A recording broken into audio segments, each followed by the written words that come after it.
Sivori, journaliste au quotidien Notre Voix, après une analyse, conclut qu'il ne faut pas voter pour Didier Drogba pour le poste du président de la Fédération ivoirienne de football. Selon le journaliste, 4 points justifient son idée. Premier point, Didier Drogba ne connaît pas le foot ivoirien.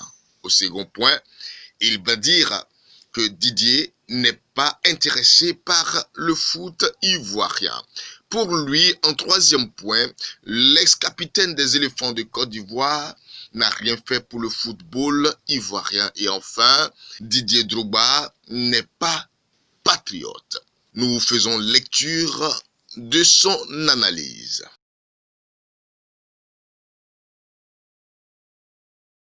Je pense très sincèrement que Didier Drogba ne peut pas faire un bon président de la FIFA. Les raisons sont aussi simples que diversifiées. Drogba ne connaît pas le football ivoirien. Il n'a pas évolué dans le football ivoirien. Parti dès son très jeune âge en France, Drogba n'a évolué que dans le football européen. C'est de là-bas qu'il a été coopté pour jouer en équipe nationale. Il ne venait en Côte d'Ivoire qu'à l'occasion des matchs de l'équipe nationale, après lesquels il retournait immédiatement dans son club. Il n'a jamais eu de contact avec le championnat ivoirien. Il ne connaît donc pas l'environnement du football ivoirien.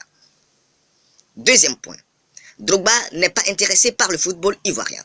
Depuis qu'il est parti de l'équipe nationale, il n'a jamais assisté à un match de la Côte d'Ivoire. Il n'a même pas daigné assister à la finale qui a opposé les éléphants de Côte d'Ivoire, son pays, contre le Ghana en finale de la Coupe d'Afrique des Nations en 2015. Ce ne sont pas pourtant les moyens qui lui manquaient. Il n'était pas non plus malade et donc hospitalisé.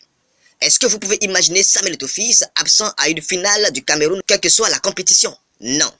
C'est cela aimer son pays. C'est cela être patriote. Drogba, lui, était absent.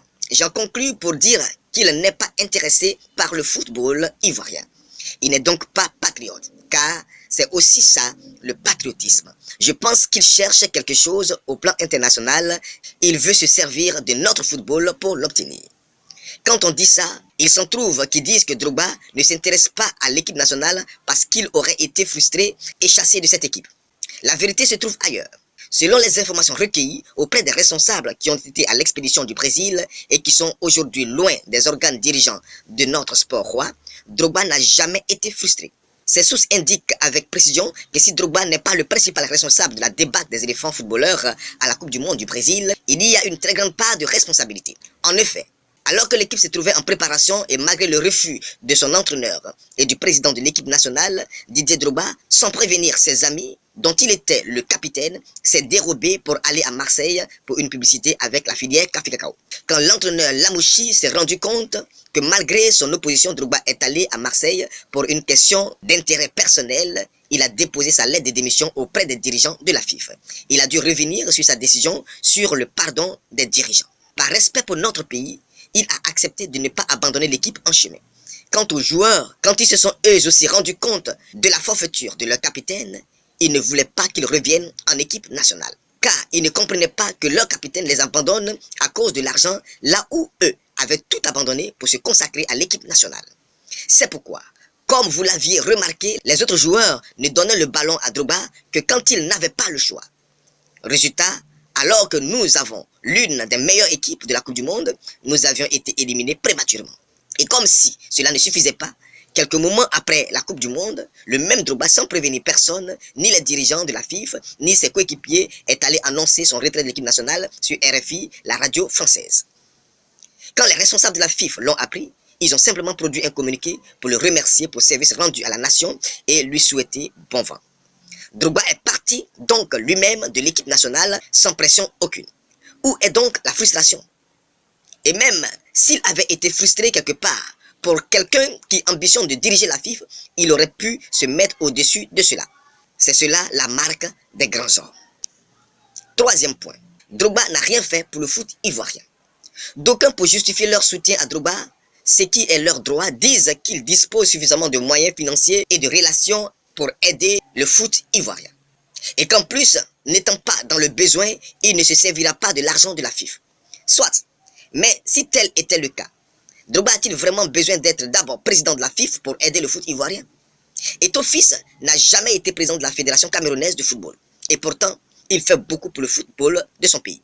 en dehors des centres de formation qu'il finance en permanence dans le pays pour permettre aux jeunes Camerounais de se former pour suivre ses traces, il est arrivé des moments où il a financé des regroupements de l'équipe nationale camerounaise et a payé les primes des joueurs. Indépendamment du foot, il fait beaucoup d'actions sociales.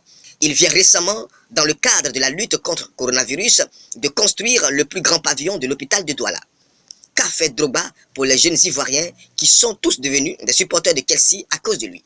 Rien, du moins à ma connaissance. Par ailleurs, qui vous dit que c'est avec ses propres moyens qu'on gère une institution nationale?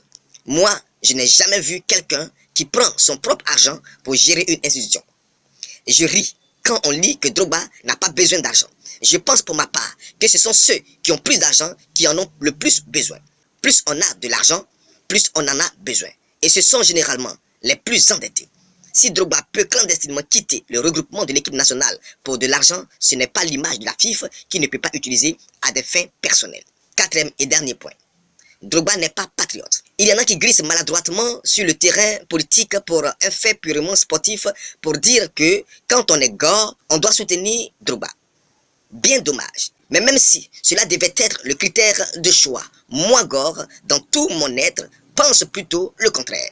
Durant toute la crise qui a causé des milliers de morts dans notre pays, Drogba, qui jouit pourtant d'une grande notoriété dans le monde, n'a pas levé un seul instant le petit doigt pour condamner la rébellion.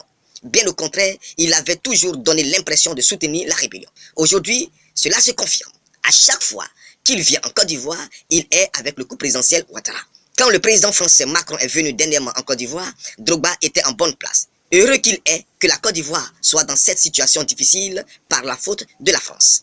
Par ailleurs, cela fait aujourd'hui 9 ans que le président Gbagbo et le ministre Blé Goudé sont à la CPI à La Haye, aux Pays-Bas. Je n'ai pas souvenance que Drogba leur ait rendu une seule visite. Et pourtant, le président Gbagbo, quand il était au pouvoir, a honoré les parents de Drogba à cause de lui. En plus, ce sont ses frères. Il aurait donc pu leur rendre visite même par simple fraternité. Même quand on sait que son frère a tort et qu'il est en prison, au nom de la fraternité, on lui rend visite. Encore que, dans le cas d'espèce, le président Laurent Gbagbo et le ministre Blé Goudé ont été acquittés, donc reconnus innocents. De quoi donc a peur Drogba? Je n'ai donc aucune raison, ni sportive, ni politique, pour soutenir Drogba. Et je pense que les clubs de foot qui se soucient de l'avenir du foot ivoirien devraient ne pas voter pour Drogba. Son seul nom, avec lequel il veut influencer les Ivoiriens, ne peut pas suffire à développer notre football. C'est mon avis. Je souhaite que ceux qui veulent me porter une contradiction mettent de côté les invectives pour répondre aux vraies questions que je soulève.